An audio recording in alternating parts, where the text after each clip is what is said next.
Vancouver is a city of stunning contrasts, a place where the natural world and urban life coexist in a delicate balance. Here, majestic mountains meet the vast expanse of the Pacific Ocean, creating a breathtaking backdrop that captivates all who visit. Yet beneath its postcard-perfect surface lies a city grappling with a profound human crisis, a stark contrast to its natural beauty. Addiction and homelessness play out on the same streets that tourists walk, creating a juxtaposition that is hard to ignore. At the heart of this crisis is a public health emergency fueled by a toxic drug supply, a challenge that demands urgent attention. Fentanyl, a powerful synthetic opioid, has poisoned the city's illicit drug market, leading to devastating consequences. The consequences are visible in the faces of those suffering, each telling a story of struggle and survival. And in the makeshift shelters lining sidewalks, a testament to the city's ongoing battle with homelessness. This struggle affects not only those who use substances, but also their families and the community, weaving a complex web of social issues. Understanding this crisis is about recognizing our shared humanity and the need for compassion and action. Vancouver's story is one of breathtaking beauty and profound suffering, a duality that defines its unique character. Acknowledging both is the first step toward a more empathetic understanding of this remarkable place and the challenges it faces. The city's true character is found not just in its peaks, which offer stunning views and a sense of peace, but in how it navigates its valleys, where the real work of healing and support takes place. As you explore, remember that what you're witnessing is a health crisis rooted in complex social issues, requiring understanding and empathy.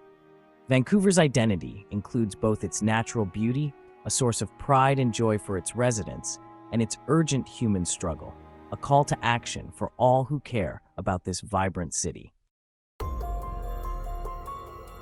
Fentanyl is the ghost haunting Vancouver's streets, an invisible threat that lingers in the air and shadows, touching every corner of the city. This synthetic opioid is far more potent than morphine. Just a few grains can mean the difference between life and death. Originally developed for severe medical pain, fentanyl was once a tool for doctors to help those suffering most.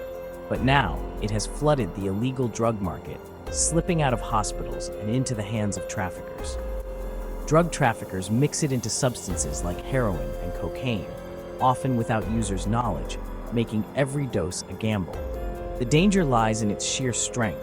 A tiny amount can be lethal, and there's no way to tell by looking. Fentanyl binds to the brain's opioid receptors, controlling breathing and leading to rapid unconsciousness, often before help can arrive. This poison has contaminated the entire street drug supply in Vancouver, leaving no community untouched. The unpredictability is the core of the crisis, with no quality control on the streets and no way for users to know what they're taking. One dose might be safe, while the next could be deadly. There's no warning, no second chance. Understanding fentanyl is key to understanding the public health emergency gripping Vancouver and cities across North America. The crisis has shifted the conversation from addiction to survival, as people struggle just to stay alive another day. The immediate threat isn't drug use itself, but the contaminated substances that turn every use into a potential overdose. This shadow of fentanyl drives the urgent search for solutions, harm reduction, education, and support that can save lives and offer hope. For visitors, witnessing emergency responses is seeing a life-or-death struggle play out in real time, a stark reminder of the crisis. The city is in a constant battle against this invisible enemy, fighting to reclaim its streets and protect its people from a poison hiding in plain sight. In Vancouver, you may see a person frozen in an unnatural, slumped-over posture. Known as the fentanyl fold, it's a dangerous neurological reaction to fentanyl's potency. The drug overwhelms the central nervous system, causing wooden chest syndrome. This posture is the body's silent scream for help, with muscle rigidity making it difficult to breathe. A person in a fentanyl fold is often on the verge of a full overdose. The sight is a public and visceral symbol of Vancouver's opioid crisis. For healthcare workers, it's an immediate red flag signaling critical danger. Each person locked in that fold is someone's child, parent, or friend. The fentanyl fold underscores the urgent need for compassion and harm reduction services. It's a call to action, demanding recognition of the life hanging in the balance. In Vancouver, homelessness and addiction are deeply intertwined. Many experiencing homelessness turn to substances like fentanyl to cope with street life. Drugs numb the physical and emotional pain, becoming a desperate attempt for relief. This cycle often begins with trauma, leading to mental health challenges and self-medication. Without proper care, addiction takes hold, and homelessness becomes the devastating outcome. Once homeless, escaping addiction is nearly impossible, with survival as the daily focus. Stable housing is crucial for recovery, yet the cycle continues without it. The city's mortality statistics reveal the tragic connection between homelessness and the toxic drug supply.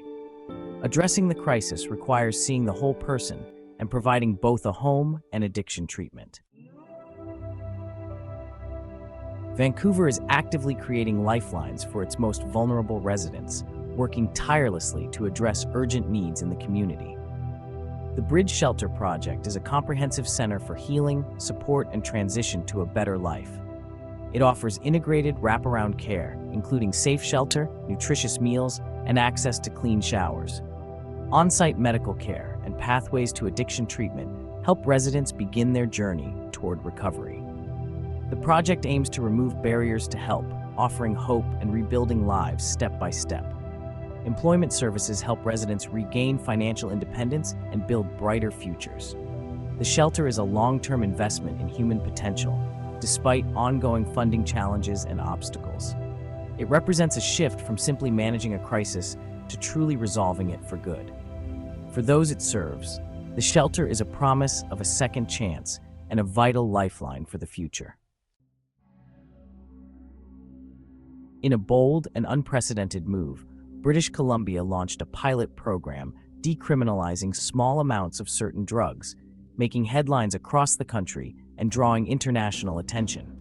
The aim was to reframe the ongoing drug crisis as a public health issue, not a criminal one, shifting the focus from punishment to care and support for those struggling with addiction. The policy sought to reduce stigma and prevent people from being funneled into the justice system, hoping to break the cycle of criminalization that often traps vulnerable individuals.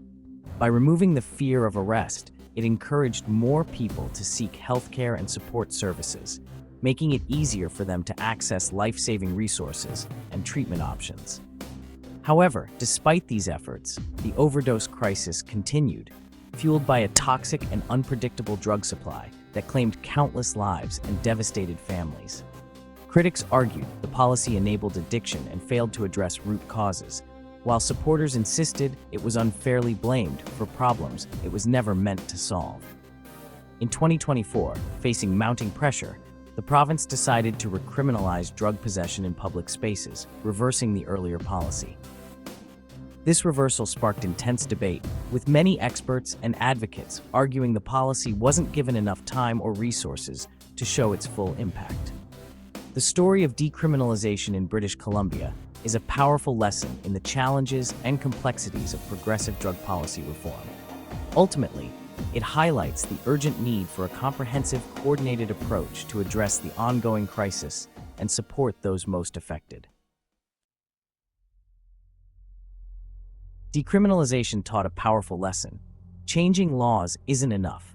It must be part of a larger, fully funded system of care. Massive investments in services are needed for survival and healing. Harm reduction services like supervised consumption sites are essential. These sites provide safe spaces and connect people to health services.